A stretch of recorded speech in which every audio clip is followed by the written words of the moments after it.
Jadi iman itu nggak bisa diwariskan. Jangan ibu simpulkan kalau anak itu seorang kiai bapaknya, anaknya juga akan baik seperti ayahnya, belum tentu. Alamin. Inilah keluarga besar Imran. Imran bukan nabi, Imran bukan rasul, Hannah bukan nabi, Hannah bukan rasul, tapi berhasil mendidik keluarganya jadi orang-orang hebat dan istimewa di hadapan Allah Subhanahu wa taala. Kalau kita ingin mendidik keluarga yang terlahir keturunan yang solehah kalau perempuan, soleh kalau laki-laki, maka belajarlah kepada Imran dan keluarganya yang bisa menata keluarganya dengan baik walaupun bukan nabi, bukan rasul. Itulah ibu temukan ahli bait ibu itu siapa saja.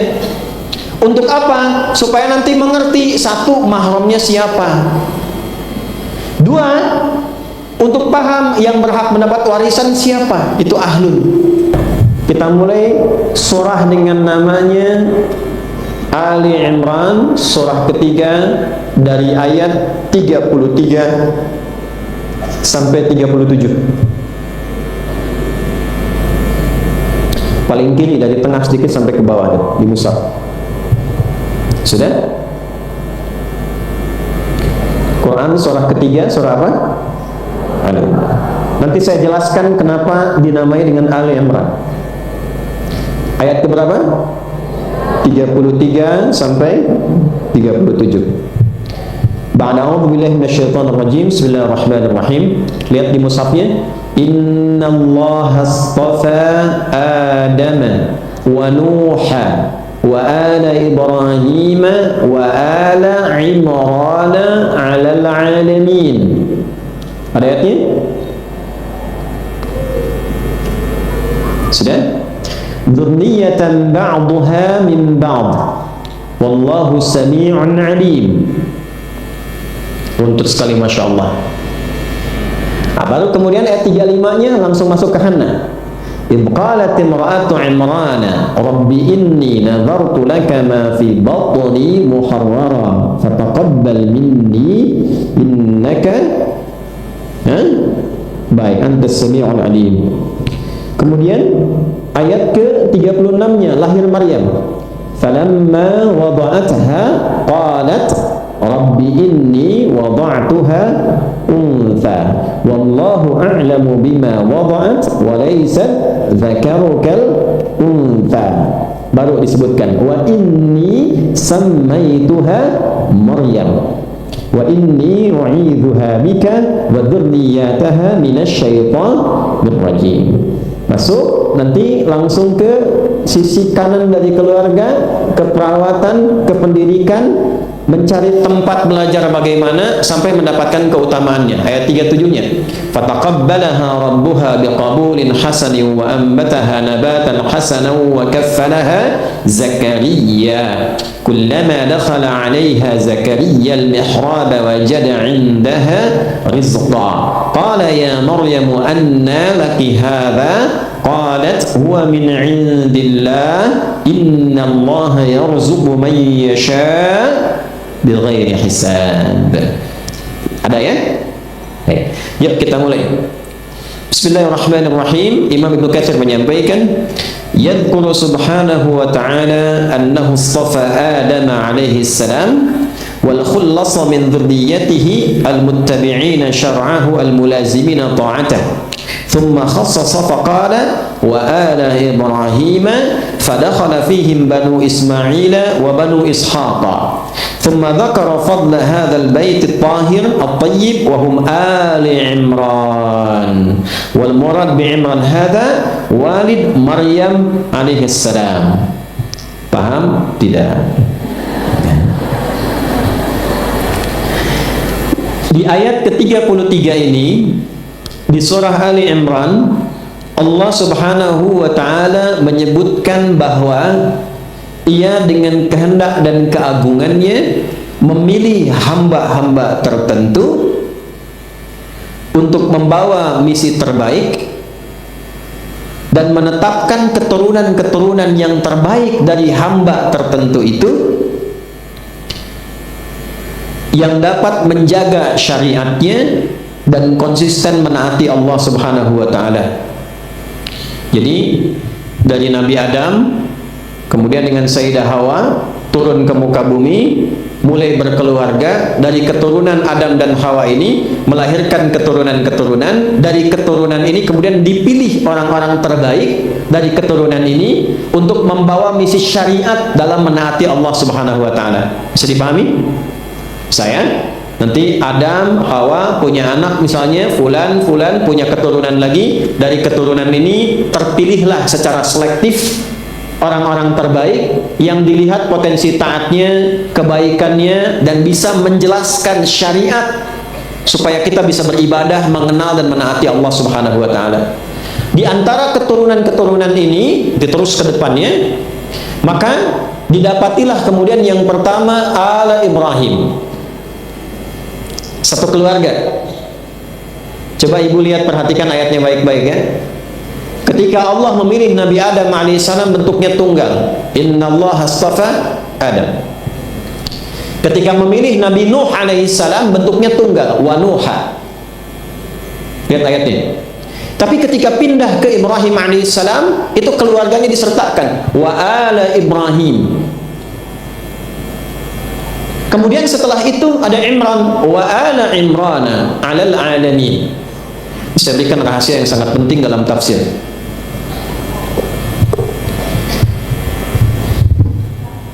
Ini ada Adam tunggal, Nuh tunggal. Perhatikan baik-baik. Adam alaihissalam, manusia pertama terpilih, membawa risalah untuk dirinya pribadi, karena beliau datang itu yang lain belum ada kan? Ya kan? Manusia pertama yang turun kan? Belum ada manusia lain. Karena itulah kenapa disebutkan tunggal, karena risalahnya untuk pribadinya. Karena belum ada umat selainnya. Jelas sampai sini? Satu. Nanti ini berketurunan, keturunannya disebut dengan Bani Adam atau Banu Adam. Bani Adam disebutkan 7 kali dalam Al-Quran. Nanti ini penyebutan ini ada rahasia juga, Bu. Nabi Adam itu diberikan training oleh Allah sebelum turun ke bumi, diberikan pelatihan. Adam, tugasmu begini, perintahmu ini, laranganmu ini seperti ini. Kalau engkau mengerjakan, hasilnya begini. Kalau nanti engkau atau keturunanmu melanggar, resikonya seperti ini. Nanti ada musuh yang suka memprovokasi, menghambat engkau menunaikan tugas dengan benar. Namanya setan, caranya begini, gerak-geriknya seperti ini, rencananya begini. Cara menjauhi setan, cara melawan setan, begini pedomannya. Kalau pedoman ini diikuti, misimu akan nyaman dilakukan. Semua anak cucumu yang bertugas di bumi, kalau mengikuti pedoman ini, maka hidupnya akan senang, akan tenang, apapun yang mereka kerjakan. Itu nanti gambaran ayat itu ditemukan di Al-Baqarah dari ayat 30 sampai ayat 38. Jelas? Nah, aktivitas yang kita kerjakan untuk melihat bagaimana Allah mendidik Nabi Adam, memberikan kepada Nabi Adam alaihissalam pengetahuan-pengetahuan dasar tentang kehidupan di bumi, yang kita kerjakan 7 hari dalam sepekan, 24 jam, aktivitas lagi, semua aktivitas itu konsep dasarnya, perjalanan dasarnya itu sama persis yang diajarkan Allah kepada Nabi Adam sebelum turun ke bumi. Jadi kalau kita mampu memahami ini, mampu belajar dari ini, maka 7 hari dalam sepekan kegiatan kita akan cenderung menghadirkan kesenangan dan ketenangan. Ini yang dimaksud Al-Baqarah ayat 38. Qulna bitu minha jami'an. Adam, Hawa, kalau sudah engkau paham misimu, tahu tugasmu, paham pedoman hidupnya, sekarang turun ke bumi, dimulai tugasmu sebagai khalifah. Fa imma ya'tiyannakum minni huda. Nanti kalau datang dariku pedoman berkehidupan, hudan namanya. Hudan. Faman tabi'a hudaya, maka siapapun anak cucumu. Kita anak cucu Nabi Adam bukan? Betul. Betul ya? Berarti ayat ini pun berlaku untuk kita. Kalau selama hidupnya ibu menjadi anak, menjadi istri, menjadi ibu dan seterusnya, mengikuti pedoman yang disebut hudan ini, fala khaufun alaihim walahum yahzanun. Aku jamin semua hidup anak cucumu itu sampai dia meninggal tidak akan pernah dijalani kecuali dimanapun dia beraktivitas, apakah dia bekerja, apakah dia bertugas, fala khaufun, tidak pernah merasa gelisah. Tidak gelisah itu artinya tenang. Walahum yahzanun, dan tidak pernah larut dalam kesedihan. Ada sedih tapi cepat senangnya. Apa artinya tidak sedih itu? Senang. Senang. Jadi konsep dasar kehidupan di bumi ini, jadi apapun. Jadi istri di rumah tangga, seharusnya kehidupan rumah tangga itu menenangkan. Menenangkan. Makanya kalimat awalnya sakinah, tenang. Jadi kalau ada orang berumah tangga tidak mendapatkan ketenangan, tolong dicek. Yang salah itu mungkin bukan istri, bukan suaminya. Yang salah pedoman rumah tangganya tidak dibaca, tidak diamalkan. Hudannya tidak dipelajari. Tuh, sampai kaget bayi pun nangis tuh. Gak apa-apa Bu, tenang aja. Ya, demikian aktivitas kita sebagai seorang ibu tuh menyenangkan harusnya. Sebagai seorang nenek menyenangkan. Sebagai seorang anak menyenangkan. Masak itu menyenangkan. Gak ada masak yang tidak menyenangkan. Nabi kalau lihat Sayyidah Saudah binti Zam'ah itu memasak, baru dari adonan saja, walaupun beliau sudah sepuh, usianya sangat sepuh, tapi menikmatinya dengan menyenangkan. Di konsep hidup itu semua yang dijalani itu tenang dan senang. Di sini senang, di sana, di mana-mana itu aneh. Nah, jadi ini ada ilmunya Bu, dan alhamdulillah saya spesialisasi di ilmu ini, dan itu ada sanadnya. Jadi disebutkan 7 kali itu bukan sekedar 1, 2, 3, 7, tidak. Tapi di sana ada rangkaian pedoman kehidupan. Kalau kita bisa baca ini dengan baik, maka apa yang kita kerjakan di muka bumi ini, di dunia ini, maka cenderung memberikan ketenangan dan kesenangan dalam kehidupan sebelum kita pulang. Nah, nanti hudan ini di setiap masanya bisa berubah namanya sesuai dengan karakter masyarakatnya, tapi nama umumnya sama, hudan. Misal di zaman Nabi Musa alaihissalam namanya Taurat. Taurat itu fungsinya hudan. Quran surat 17 Al-Isra di ayat kedua.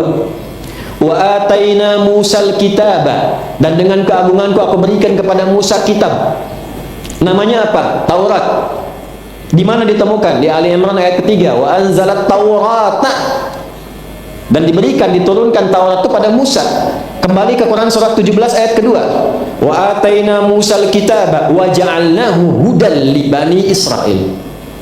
Aku berikan kepada Musa kitab namanya Taurat. Fungsi Taurat hudan untuk Bani Israel di masa itu.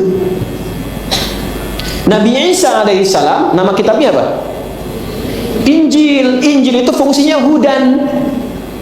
Hudan sebagai petunjuk kehidupan di Al-Maidah. Wa hudan wa nur. Fungsinya sebagai pedoman hidup untuk Bani Israel di masa Nabi Isa.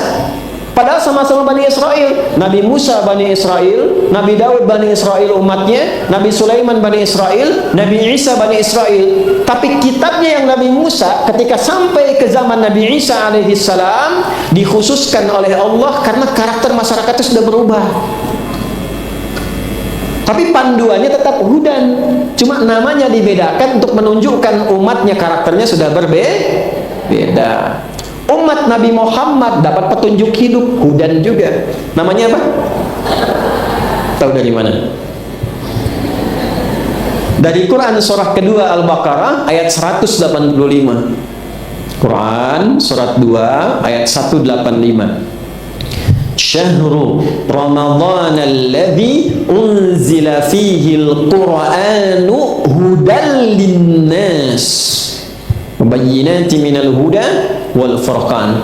Untuk umat Nabi Muhammad hudannya namanya Al-Quran, berisi 114 surat, 30 juz. Ibu itu bukan sekedar buku bacaan, kitab bacaan, bukan.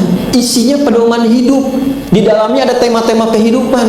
Kita mesti mengeluarkan sesuai fitrah kita. Misal, ibu perempuan, pernahkah mengeluarkan ayat-ayat perempuan dalam Al-Quran? Kalau ibu bisa keluarkan, nanti membentuk tema kehidupan, Bu. Ada temanya. Fitrahnya bagaimana, jalan hidupnya seperti apa, yang melekat pada dirinya bagaimana, kecenderungannya seperti apa, senangnya bagaimana. Itu harus dipahami. Kalau tidak, nanti hidup sebagai perempuan tapi tidak memahami dirinya. Akhirnya bingung, stres, gelisah. Setiap gelisah pasang status. Kenapa ya aku sering gelisah hari ini? Nah, ini yang kita baca itu, ininya hudannya namanya. Nah, ketika Nabi Adam turun, itu membawa hudan awal untuk keluarga pokoknya. Nanti Nabi Adam kemudian meninggal, keturunannya ada, dipilih oleh Allah setiap generasi, satu orang, ada yang dua orang, beberapa nabi, untuk membawa hudan ini, menuntun masyarakatnya sesuai dengan karakternya. Ketika Nabi Adam alaihissalam meninggal, ada rentang, ada jarak, ada masa.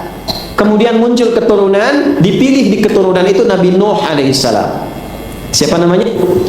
Nuh alaihissalam. Nah, pertanyaannya, zaman Nabi Nuh sudah ada umat manusia belum? Sudah berketurunan banyak kan? Waktu Nabi Adam turun ada manusia? Tidak, cuma Sayyidah Hawa kan? Ya, dua yang turun itu. Baik, perhatikan pertanyaan saya. Kalau Nabi Adam dipilih sendiri wajar, karena umatnya belum ada. Nabi Nuh kan ada keluarganya, ada umatnya juga. Kenapa yang dipilih cuma satu? Karena Nabi Nuh sekalipun beliau umurnya cukup panjang, bertugas cukup lama, berdedikasi tinggi mendakwahi keluarganya, tapi maaf, bahkan pendamping hidupnya pun dan bagian dari anaknya tidak mau mengikuti risalahnya. Karena itu tidak dimasukkan keluarganya dari keturunannya di sini, tapi Nabi Nuhnya tunggal untuk memberikan pesan bahwa kadang-kadang kita akan menemukan sebuah kenyataan kesolehan itu tidak bisa diwariskan pada anggota keluarga. Baik ya? Jadi iman itu gak bisa diwariskan. Jangan ibu simpulkan kalau anak itu seorang kiai bapaknya, anaknya juga akan baik seperti ayahnya, belum tentu. Tapi juga memberikan kesan kepada kita, awas, hati-hati. Dua hal penting. Satu, pengaruh lingkungan yang begitu mendominasi, begitu kuat memberikan pengaruh, bahkan terhadap orang dalam rumah sendiri. Makanya penting nanti melihat fikih zaman Nabi Nuh. Kenapa istrinya Nabi Nuh sulit taat kepada Nabi Nuh alaihissalam? Nanti kita akan bahas di edisi terpisah. Karena gaulnya selalu bergaul di lingkungan sosialita yang menentang dakwah suaminya.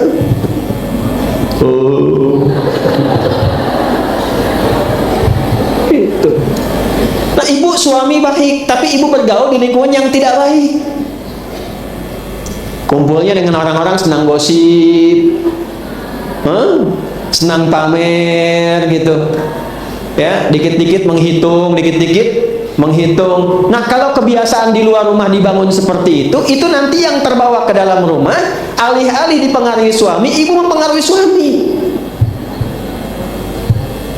Kalau suami nggak ikut, maka muncul pertentangan di situ. Itu yang terjadi. Nah, ini pentingnya fikih di zaman Nabi Nuh alaihissalam.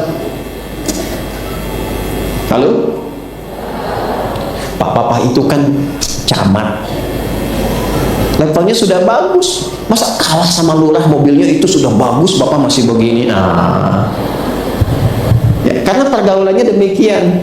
Nah, dulu Nabi Nuh itu punya risalah dakwah, tapi istrinya bergaul di lingkungan yang tidak baik. Diwariskan oleh istri, namanya ibu, ke anak-anak kan. Ada sebagian yang ikut, ada sebagian yang ikut kepada ayahnya. Nanti yang ikut ayah itu ada 3 kurang lebih, yang melahirkan keturunan-keturunan setelahnya. Ya, ada Sam, ada Ham, dan ada Yafith.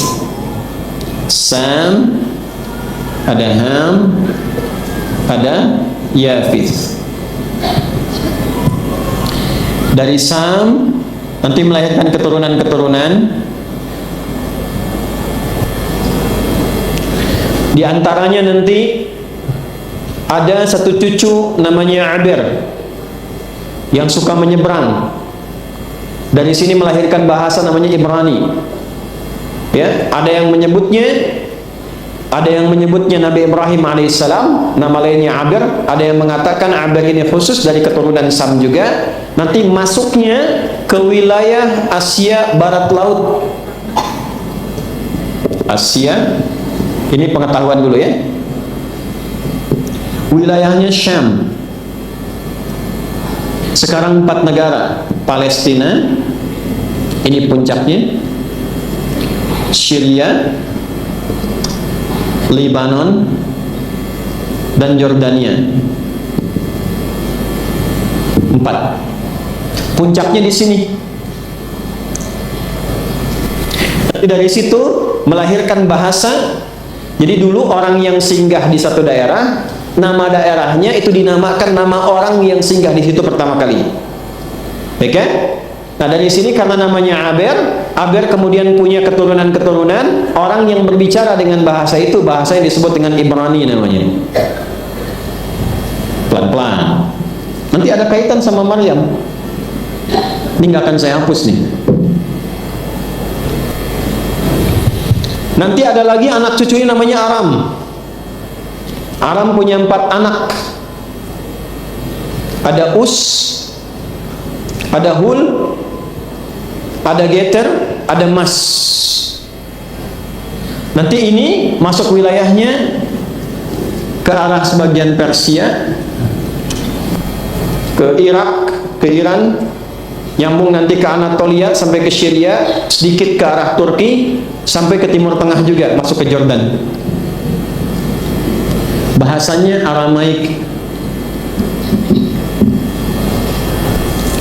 Ini yang nanti 200 tahun sebelum Masehi yang berkembang tuh yang ini, yang Aramaik, sampai bersatu dengan Yunani. Dari sini masuk ke era Nabi Isa alaihi salam. Jadi kalau eranya Nabi Musa nanti menggunakan Ibrani, eranya ke Nabi Isa banyak menggunakan bahasa Aramaik. Keturunan yang lainnya masuk ke daerah Barat Daya. Barat Daya itulah yang kita sebut daerah Timur Tengah sekarang.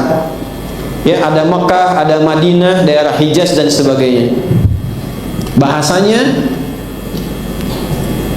Arab.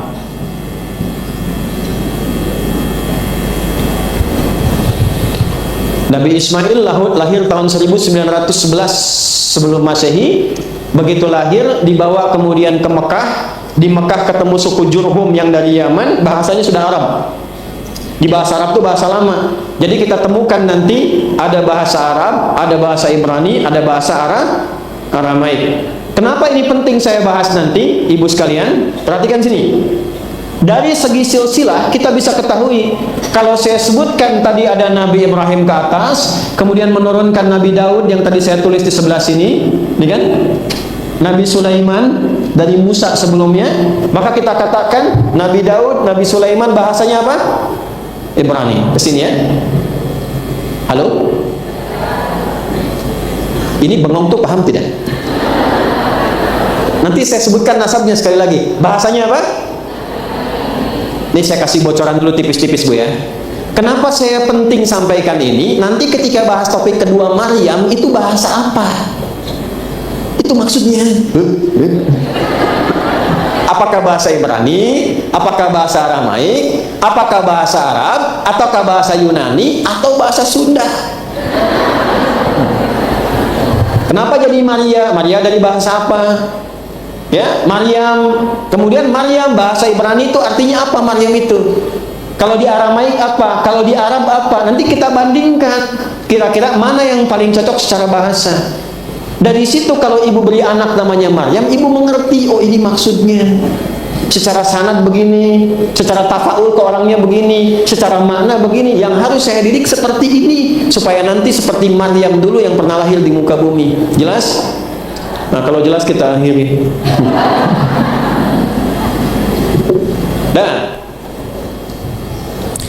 Nah, dari perjalanan ini Nabi Nuh dipilih tunggal karena keluarganya nggak ikut. Nabi Ibrahim Ketika disebutkan oleh Allah, keluarganya ikut. Wa ala Ibrahim. Ibu, apa artinya al? Saya ulang. Ala Ibrahim, ala Imran, surat Ali Imran. Apa artinya al? Kalau L?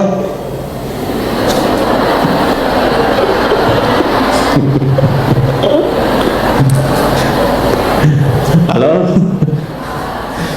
Apa artinya al? Keluarga. Kalau L, suaminya Syifa. Maaf El.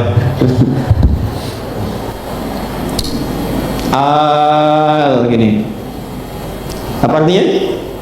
Keluarga. Keluarga bahasa Arabnya apa? Al, gitu ya. Keluarga itu ada 4. Ada berapa? 1, ada ahlun. Pernah dengar ahli bait? 2, ada ailatun, ain, ailah.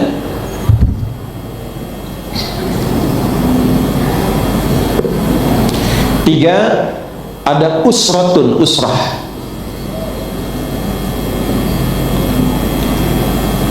4, ada alun, alun, babalun. Kalau ahlun, ahlun itu keluarga berdasarkan anggotanya. Misal, ibu cek di rumah itu anggota keluarganya ada berapa? Saya misalnya punya anak namanya Muhammad Hamilul Quran. Saya katakan Muhammad Hamilul Quran ahli bait saya, anggota keluarga saya. Ahli bait Nabi, anggota keluarga Nabi. Nah, ibu temukan ahli bait ibu itu siapa saja. Untuk apa? Supaya nanti mengerti, 1, mahramnya siapa. 2, untuk paham yang berhak mendapat warisan siapa. Itu ahlun. Nah, ibu temukan ahli bait ibu itu siapa saja. Untuk apa? Supaya nanti mengerti, 1, mahramnya siapa. 2, untuk paham yang berhak mendapat warisan siapa. Itu ahlun. Ailah artinya keluarga yang punya sifat saling menyokong, mendukung, menguatkan. Dari kata aul, mengangkat. Pesan moralnya apa? Kalau sudah jadi keluarga, saling mendukung. Jangan jadi keluarga saling menjatuhkan. Hanya gara-gara rebutan warisan tidak saling kenal. Nanti ada ayat-ayatnya. Yang ketiga ada usrah. Sesuatu yang mengandung rahasia. Hal-hal yang penting yang tidak boleh diketahui orang di luar rumah. Kalau ibu sudah berumah tangga, akan ditemukan rahasia-rahasia di dalam yang tak boleh terbuka keluar. Biasanya fungsi ketiga ini dilekatkan pada perempuan karena punya sifat nisa. Dari kata nasa, sifat yang senang mencurahkan apa yang dirasakan. Jadi ibu kenapa kalau kumpul disebut nisa, kalau perempuan disebut mar'ah kalau sendirian? Perempuan itu sependiam-pendiamnya sendirian, kalau ketemu temannya bisa cerita. Karena ada fitrah tadi. Dan kadang-kadang yang diceritakan itu hal-hal yang tidak perlu diungkap, usrah tadi. Judulnya kajian, nunggu Ustaz Adi ketemu kawan kan, jeng kumaha damang, damang alhamdulillah. Saya keluarga gimana? Sehat semua. Suami gimana? Taita masalahnya. Maka turun ayat nanti di An-Nisa ayat 34, fasalihatu qanitatun hafidhatul lil ghaibi bima hafizallah. Khusus bagi perempuan yang ingin salehah, ingat fitrahnya kadang pengen cerita. Kata Allah jangan menceritakan sesuatu yang penting yang sudah Allah tutup. Jadi kalau ada kejadian malam bu sama suami misalnya, ibu simpan, ditutup itu, Allah akan tutup sampai kiamat dan tidak akan ditampilkan dalam hisab. Tapi kalau ibu misalnya buka, itu oleh Allah disoal, saya sudah tutup, kenapa engkau buka? Itu gambarannya. Kalau al, nah ini, al itu keluarga dengan keturunan-keturunan ke bawahnya sampai ke atasnya.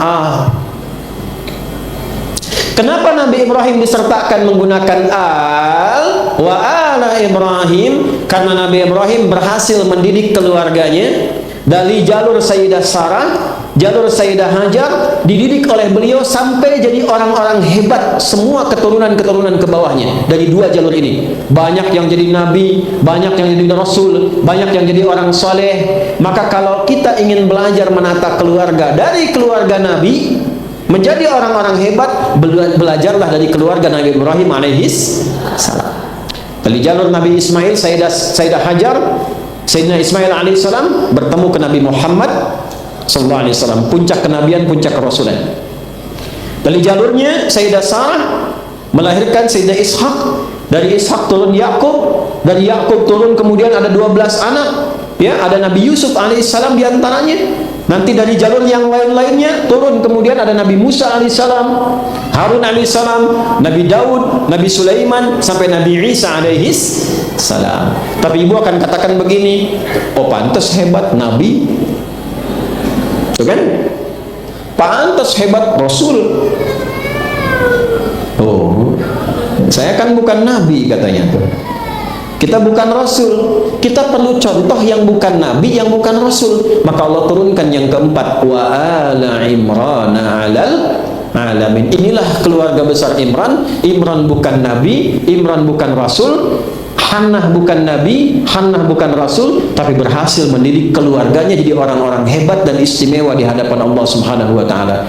Kalau kita ingin mendidik keluarga yang terlahir keturunan yang solehah kalau perempuan, soleh kalau laki-laki, maka belajarlah kepada Imran dan keluarganya yang bisa menata keluarganya dengan baik walaupun bukan Nabi, bukan Rasul. Itulah surah Ali Imran berjumlah 200 ayat.